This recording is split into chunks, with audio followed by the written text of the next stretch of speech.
Hello दोस्तों, आज हम चैप्टर नंबर 3 का नेक्स्ट टॉपिक स्टार्ट करने जा रहे हैं जिसका नाम है डिपार्टमेंटल अंडरटेकिंग।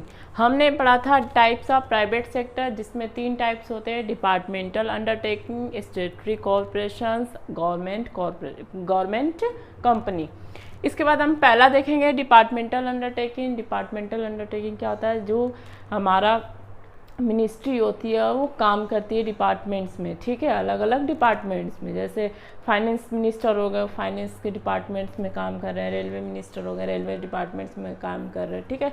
यह एक ओल्डेस्ट फॉर्म है।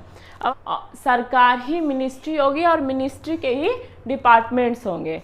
नेक्स्ट है the government functions through this department and this activity perform by them are an integral part of functioning of the government।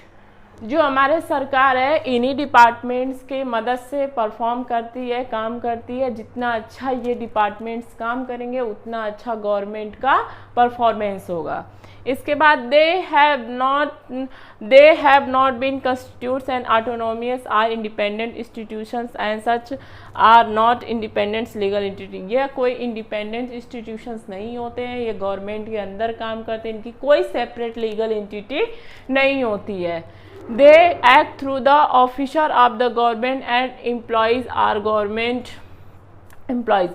ये लोग जो होते हैं इनके अंदर या जो काम करते हैं वो आईएएस ऑफिसर होते हैं, ठीक है, गवर्नमेंट ऑफिसर होते हैं जो काम करते हैं, और गवर्नमेंट के ही एम्प्लॉयज़ भी होते हैं इसके अंदर। डिपार्टमेंट्स में, डिपार्टमेंटल अंडरटेकिंग्स में गवर्नमेंट के ही एम्प्लॉयज़ होते हैं। नेक्स्ट है feature of departmental undertaking. Funding कहाँ से आती है? गवर्नमेंट ट्रेजरी से आती है, और जो भी आपका अर्निंग होगा वो आपकी गवर्नमेंट ट्रेजरी में चली जाएगी।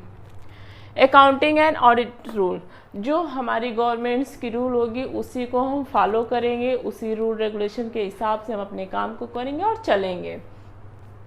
सर्विस कंडीशन में जो सारे एम्प्लॉयज़ होते हैं वो गवर्नमेंट एम्प्लॉयज़ होते हैं, आईएएस के अंडर वो लोग काम करते हैं, और ये टाइम टू टाइम इनकी क्या होती है, मिनिस्ट्री के अंदर ट्रांसफ़र होता रहता है। नेक्स्ट है अकाउंटेबिलिटी का मतलब होता है जवाबदेही। जैसे एग्जांपल में मान लीजिए एनसीईआरटी जो है आपकी, ठीक है, अगर वो अच्छे से कोई काम नहीं कर रही है, कोई इसको इश्यूज आ रही है, तो वो किसको अपना मतलब इसका जो जवाब देना होगा वो कौन देगा? एजुकेशन मिनिस्टर देगा। जैसे रेलवे में कुछ आपका कोई प्रॉब्लम आ रही है तो वो रेलवे मिनिस्टर उसका जवाब देगा, ठीक है। इसके बाद आते हैं merits of departmental undertaking. Revenue is a source of income for the government. जो भी जैसे जो अर्निंग होती है इससे, ये सब गवर्नमेंट के लिए क्या होता है? अर्निंग होता है, रेवेन्यू होता है। अकाउंटेबिलिटी में गवर्नमेंट क्या करता है? काम को ऑडिट के थ्रू चेक करता है कि टाइम टू टाइम या समय टू समय काम हो रहा है कि नहीं। अकाउंटेबिलिटी से वो चेक किया जाता है।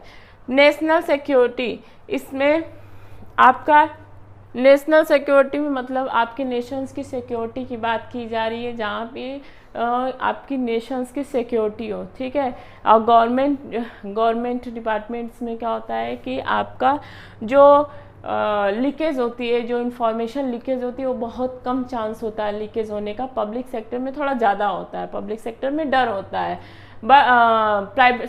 प्राइवेट सेक्टर में थोड़ा डर होता है, बट गवर्नमेंट सेक्टर में ऐसा कुछ नहीं होता है, ठीक है। इसके बाद आता है इफेक्टिव कंट्रोल। ऑपरेशंस के ऊपर पूरा कंट्रोल होता है, उसको चेक किया जाता है कि काम जो है हमारा सही से समय से काम हो रहा है कि नहीं हो रहा है, ठीक तरीके से इसको समय टू समय, टाइम टू टाइम इसको चेक किया जाता है। इफेक्टिव कंट्रोल में क्या होता है? आपका डायरेक्टली चेक होता है कि काम ठीक से हो रहा है कि नहीं हो रहा है। फिर आते हैं हम demerits of departmental undertaking. Lack of flexibility, इसमें क्या होता है? फ्लेक्सिबिलिटी की कमी होती है। जैसे कोई डिसीजंस, कोई रूल रेगुलेशंस कुछ भी फॉलो हो रहा है तो उसी पे काम होता रहता है, वो जल्दी चेंज नहीं होता है, ठीक है, क्योंकि यहाँ गवर्नमेंट एम्प्लॉयज़ होते हैं, एक बार जो रूल्स बन गया उसको फिर उसी को फॉलो करते जाते हैं, कोई नया इन्वेशंस, कोई चेंजिंग नहीं होता है। डिले इन डिसीजंस मेकिंग, क्या होता है? डिसीजंस लेने में बहुत सारे क्या होते हैं, समय लगते हैं, क्योंकि यहाँ पे बहुत सारे अप्रूवल लेने पड़ते हैं। पॉलिटिकल इंटरफेरेंस बहुत ज़्यादा होता है यहाँ पे, करप्शंस भी बहुत ज़्यादा आपको देखने को मिलेगा। और इसमें क्या होता है, फाइल इकट्ठी होती जाती है, जब उसका कोई सॉल्यूशन नहीं निकलता, फाइल पे फाइल इकट्ठी करके रखी जाती है। नेक्स्ट है रेड टेपिज्म। रेड टेपिज्म में क्या होता है कि फाइल का टेप वूप लगा के उसको रखा हुआ है, इकट्ठा किया गया, उस पर कोई क्विक डिसीजन या कोई उसका सॉल्यूशन नहीं निकाला जा रहा है। तब